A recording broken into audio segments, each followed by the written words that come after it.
lai hun man nan ke song ka thang ke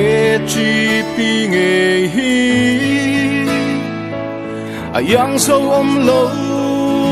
ke ka tan chuan du sam kim na per aloni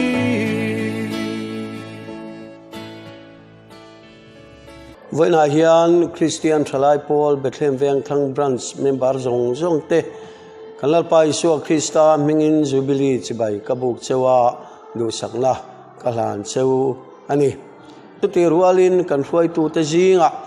an hun laya huai tu poimo tak din huna lo ding to te jinga chatuan ram min lo pan san to te anom nuala với na hian an mani kan hrenga kan lungpo aleng le nge ani engpo ni se với na kan thlen chin kan tu din hun min huai thleng tu pathian hena lom thu soila member zong te he ni lim taka he kum lim le lom taka mang turin du sang na kalhan chewani chuti rualin he branch sa member lo ni to te lo loi to zong te kan Jubilee min man puya kan san ang min san puya kan niang min ron ni pui thar le tur poin kan som chewa Bethlehem Veng Thang branch K3P member zong te du sang na lan chewin rong bol zel tura ril ro thar puturin inzan hena du sang na kalana cheu pathian khongai na inzan hena umro se kalome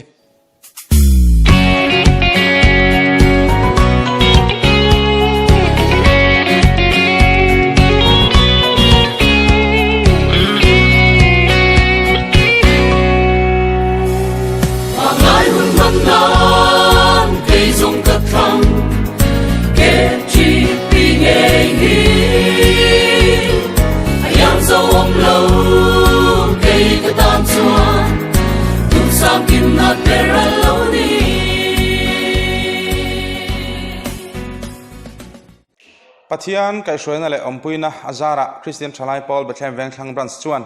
kum samni pangana kalau thleng ve tareng maya he silver jubilee kanlom na tura tan hian chibai kabuk chewa kumin chungin alom na hun sang kan mang chawdon ani a henglom na hun sang kan man chaw na tur le kan program sang te shruai tu hlui lo ni to zong le member lo ni to zong te thanem ngai taka kan hun te min lut saka min tel pui vek turin ka soma chau Silver Jubilee kan man na tura hian do te vek turin kan soma chau do te veru chalai tu kam lai piara chen na tan chua ke chi pia chale